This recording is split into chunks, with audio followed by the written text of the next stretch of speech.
little bit, we're back on right now, so you might see a little bit of a Oh, my bad, Megan. My bad. abrupt cut there, but we should be good. I don't think the stream should stop, right? Like I think we're still I think we're good. still live. Yeah, maybe. No, that's I don't upcoming. think Yeah, so. we're still live. Go ahead on live. Yeah, we live. Yeah, we're live. Okay. We're still live. 5. Cool. So yeah, so guys, so go ahead a little more about the Yeah. inner peace. Yeah, just like people have a problem with letting things go. Like it's almost like we have to learn how to let go. Like we have to learn how to let go of little petty things that I have cause us way more stress. a great than needed. example of this anecdotally that happened within a couple days ago. Mm-hmm. I said something to one of my friends messing around that was, in retrospect, was a little bit disrespectful. Right, and I realized that. Hell yeah. So I said it to him, and then I tell him, bro, I'm just busting your balls, and he still got mad and like went off on me. And in my brain afterwards, I'm like going out, I'm like, bro, I just told him I was messing around, like I don't understand why he got like that, and like racking my brain, and I found it was like the easiest thing for me to do. Not the easiest thing, but the thing that's gonna like you're saying, to let go. I just went and I told him, hey bro, I'm sorry. I realized it was disrespectful. Shouldn't have said that. And it wasn't like I found it super hard, but it was kind of like, you're absolutely right. Like that was the thing that like lifted that weight off. Of like stopping racking my brain around it or anything. Because whether or not he felt sorry about it or not, because afterwards he went off too and said some dumb shit, I didn't care. It's like, I know I said that stuff and I fucked up. Let me get that off. And I apologized to him. And you're absolutely right though. It's like letting go is like holding on to it was so easy. Holding on to it and racking my brain and talking shit in myself and all this stuff was so easy. Coming to the conclusion that needed to let it go, whether it was just stop thinking about it and fuck him, not be his friend, or go and apologize or whatever it may be, was the way to go and do it. Right. Yeah, like emotion, it stands for energy and motion. Like it's this energy that we're bottling up and we're kicking around and we're festering. Like it can be positive or negative, just like a magnetic charge, just like an electrical charge. Like when it becomes negative, it's important for us to ground it out, to release it into the earth or to release it into the sky or wherever we're releasing it into. Like we have to let that negative energy go and fill ourselves with the positive so we can operate at the most optimal level we could possibly operate in. Because when you're operating on that level, your relationships get better, how you think gets better. You even attract different kinds of people. Sometimes people just walk up to me and be like, hey man, I don't know why I'm coming up to you, but there's something about your energy just made me want to talk to you. That happens to me all the time.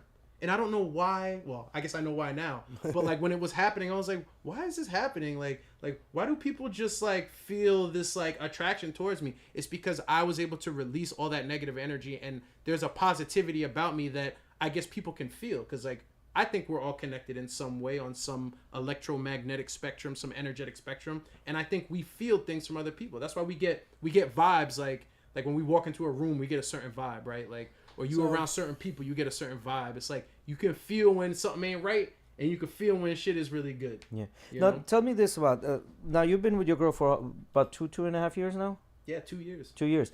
Now, what were some of the biggest challenges being in a relationship with someone new, and how were you able to overcome those? Well, I think one of the biggest challenges is like miscommunication. That demon self comes out. Yeah, like we actually, and this was her idea. We did couples therapy like as soon as our relationship, like a month into our relationship, we started couples therapy. We didn't even get into a fight yet.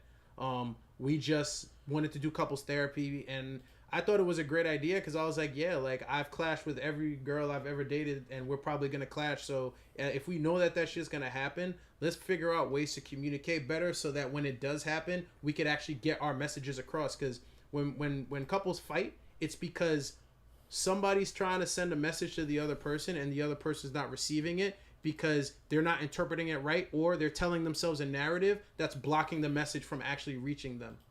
So that was one of the hardest things, was the miscommunications. Because every time we went to therapy, we learned new techniques. We had more adversity. We had to overcome that. Went to therapy, learned new techniques, had more adversity.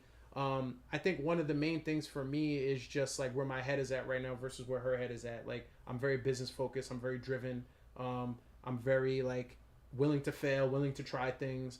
She's still in her stages of like, getting over that fear of failure and like trying to start something new. And she's been doing it. Like she's been recently like starting to do it. Yeah, I saw her. But Yeah, she's been doing her the thing. massage thing. Yeah, but it took a while to get there. And like in that transitional period, like because we move at different paces, I think just like the paces that we move has been like the biggest source of friction.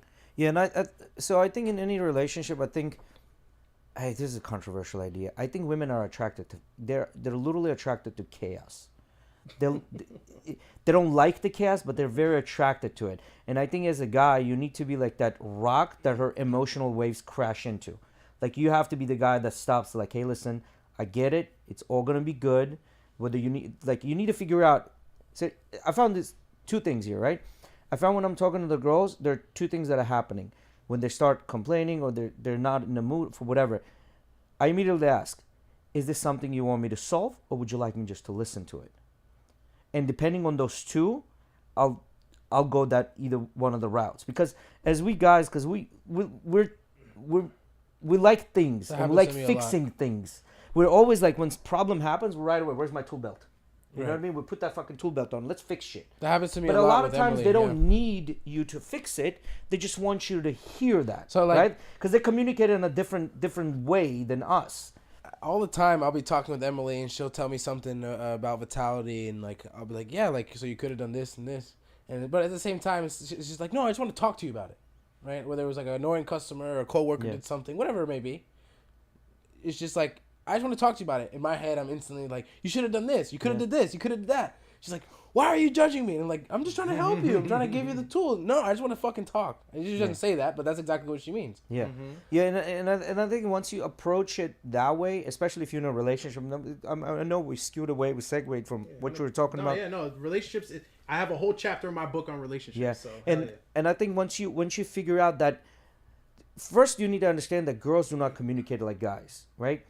It's not really necessary for her to understand that we don't communicate the same way, because if you, in my opinion, if you're going to be the leader of the relationship, as long as you understand that these two things are separate and you're able to navigate between the two, I think you can make this proper. Yeah. She doesn't really need to understand what happened. Yeah, it's like dating a girl who speaks Spanish and you don't speak Spanish yet, so you're learning Spanish while she's learning English. And then when you both learn each other's languages, now it's more easy to communicate. Even though like I might say some shit in Spanish that's not proper, she kind of knows what I'm saying. Yeah. And if she's saying something in English that's not proper, I pretty much knows what she's saying. You want to get there. You want to get to that point where you pretty much get it. And if there's any discrepancies, like you can dive deeper into the conversation on the discrepancies. But it's basically like learning a new language. That reminds me of that analogy we've mentioned multiple times in the pod. Like guy was saying, basically, when people start screaming at each other, even though they're right next to each other, about arguing, their hearts are so far apart. And then when you're in a relationship with someone for so long, your hearts are so close together that it could just be a look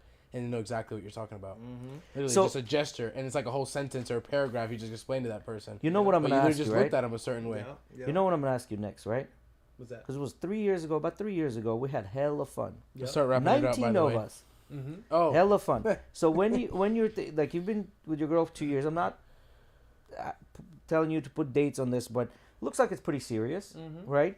So what are you guys thinking? When are we gonna have another bachelor party? This is what I'm. This is what I'm interested I mean, in. I'm not. I knew it. Honestly, I'm not rushing it. Like, and I don't think Yeah. she's rushing it either. Like I don't want to put a number on it because I don't want anybody to hold me to any standard. Yeah, for sure. But we're not rushing it. Like I feel secure in the relationship. She feels secure in the relationship. Like we're good right now. Like she knows where my head is at. Like I'm on a 5 to 10 to 15 to 20 plus year plan. Like I've already planned out the next pretty much like 4 generations. Like that's the plan I put together. Like I planned past my lifetime because that was not done for me. That was not done for me. And she knows that that's where my head is at. Like my vision goes way beyond just, this lifetime, us getting married, having kids. Like I told her, like my IRA account, like my retirement account, that's not for me. That's for my children's children. Not even my children. My children's children. That's who it's for.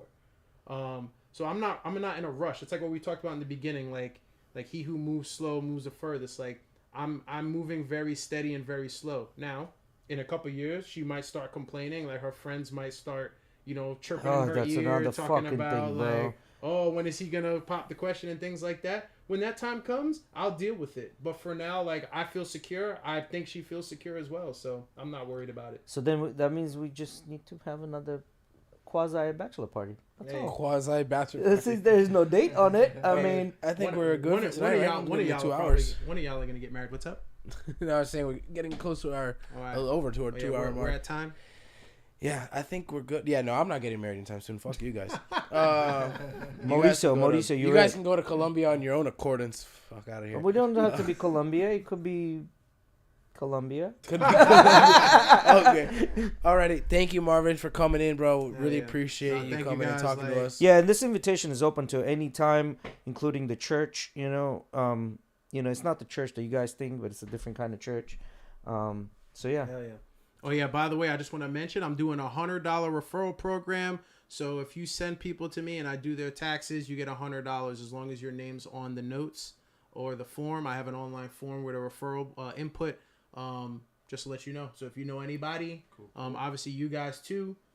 Bring your friends, bring your family, bring your kids, bring your wives, bring everybody. Yeah. Don't hide them. It's not Franklin Park. Don't hide your kids or wives. Oh shit. All right, everyone. Thank you for coming out tonight and joining us. Thank you for Marvin again for coming and talking to us.